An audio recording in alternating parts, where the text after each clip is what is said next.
글쎄요, 솔직히 생각 좀 해봐야 할 것 같아요. 저희 농장이 이렇게 매출이 좋은 걸 몰랐다면 예비 시어머니는 계속 저한테 못되게 굴고 대충 뻗겨 먹으려고 들었을 거 아니에요. 그런 시어머니 집안이랑 결혼을 해도 좋을지 조금 고민이 드네요. 제가 생각해보고 연락드릴게요.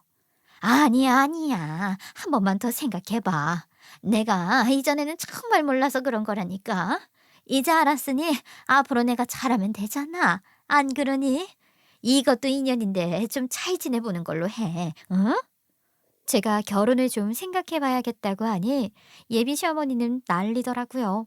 하지만 당한 게 있어서 그런지 바로 결혼하겠다고 말할 생각이 들지는 않더라고요. 저는 저에게 매달리다시피 하는 예비 시어머니를 달래서 호텔로 보내고 예비 신랑에게도 연락했어요.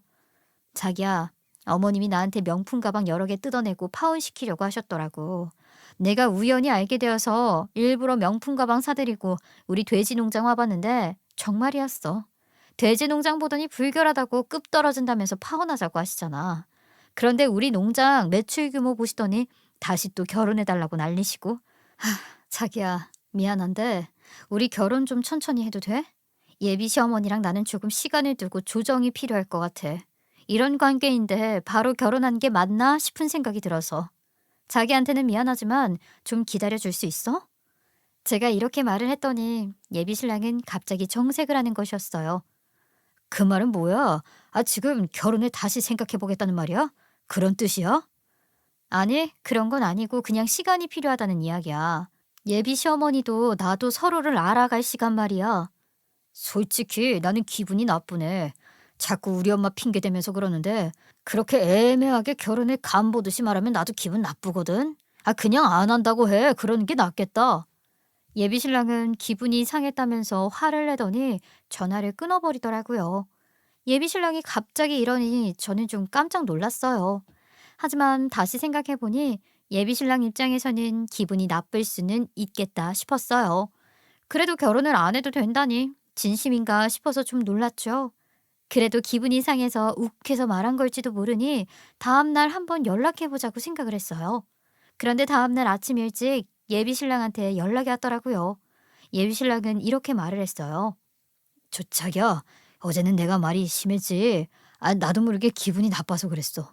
자기야, 아무리 그래도 내가 어떻게 자기한테 그렇게 모질게 굴겠어.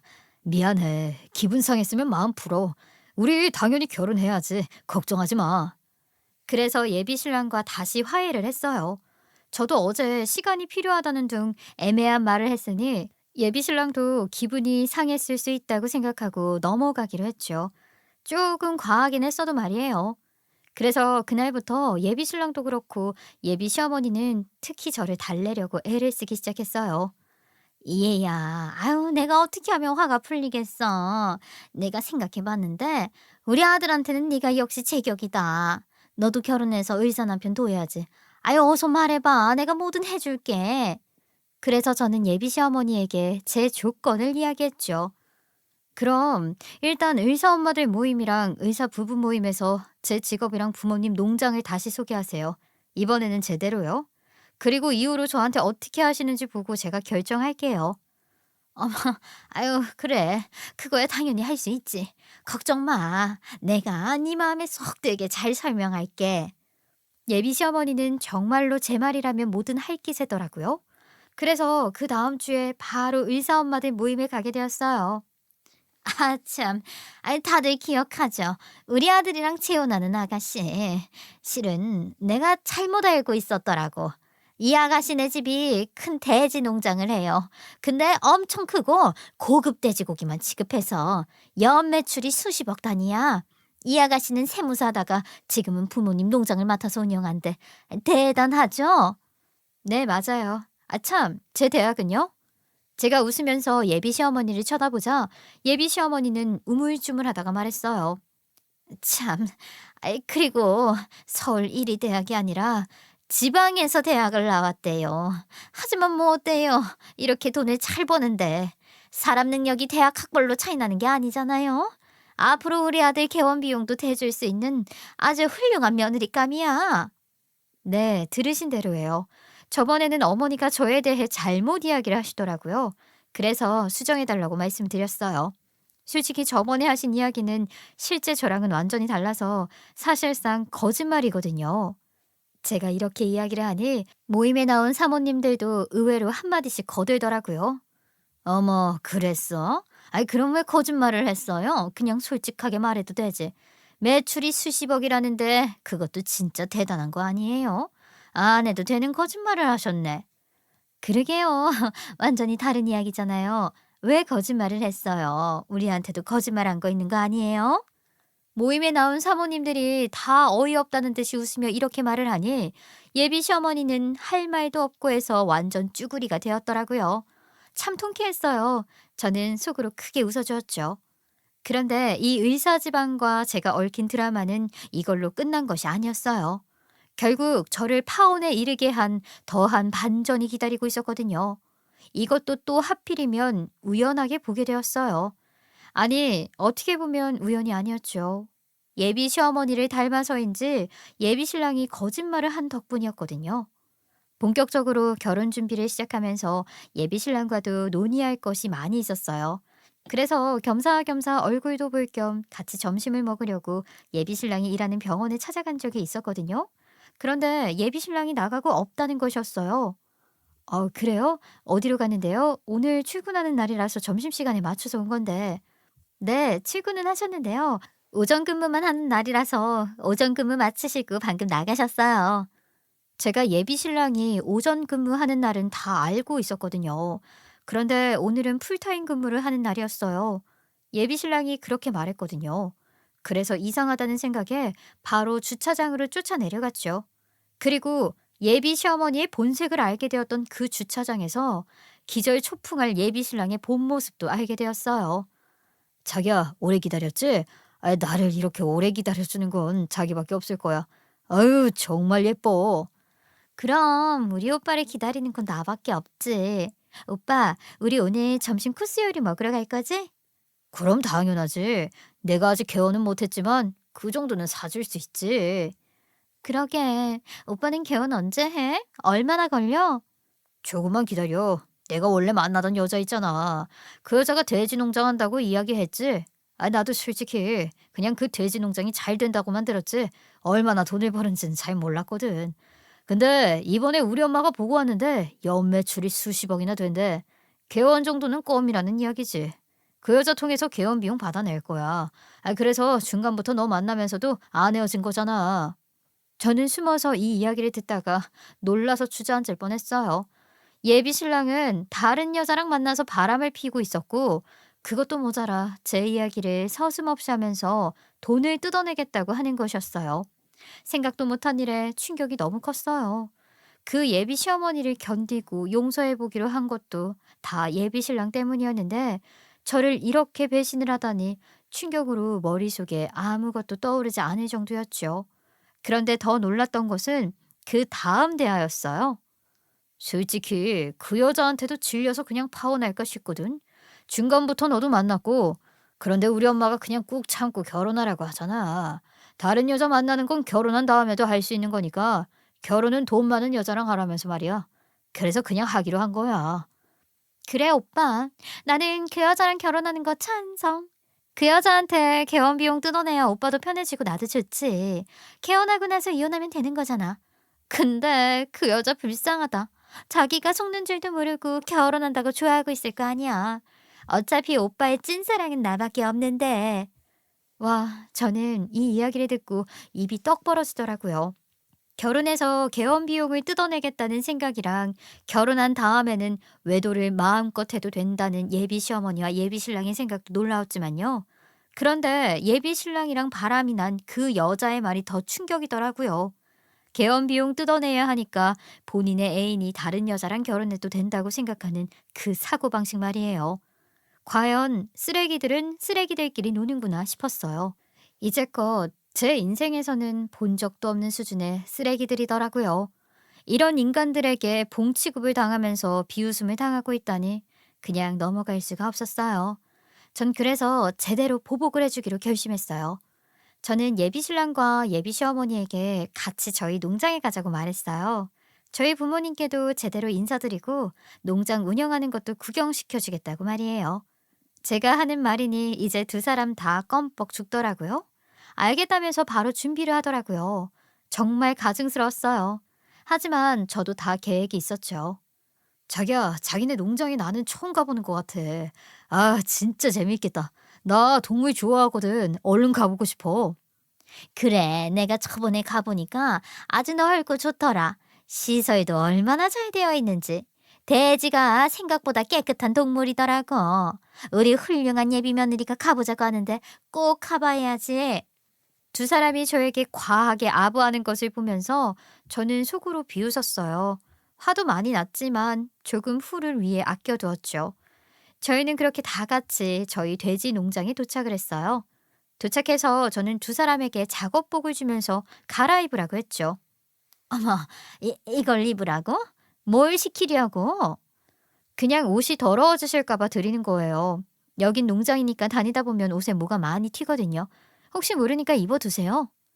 예비 시어머니와 예비 신랑은 알겠다면서 작업복으로 갈아입었어요. 저는 그 둘을 데리고 돼지 막사로 갔죠. 어라? 이 막사가 텅 비었네. 돼지들은 다 어디로 갔어? 이 막사 돼지들은 오늘 바깥 초원에 잠시 방생을 해뒀어. 막사마다 돌아가면서 그렇게 하거든. 돼지들 스트레스도 낮추고 활동성도 높일 수 있고 좋아. 돼지 막사 처음 와봤지? 당신 개원 비용 벌어다 주는 게 이곳이잖아. 부모님이 오늘 시내에 나가셨는데 아직 돌아오실 시간이 되지 않아서 같이 막사 청소나 좀 할까 해서 도와달라고. 저는 그렇게 말하면서 예비 시어머니와 예비 신랑에게 청소 도구를 내밀었어요. 그랬더니 두 사람은 조금 안 내켜 하면서도 얼굴로는 웃으면서 청소 도구를 받더라고요. 역시 저에게 큰 돈을 뜯어낼 생각이라서 그런지 뭐든 시키는 대로 따르기는 하더라고요. 예전 같으면 이런 일을 왜 시키냐면서 소리를 고래고래 질렀을 텐데 말이에요. 두 사람은 마지못해 청소를 하기 시작했어요. 아주 어설프게 말이에요.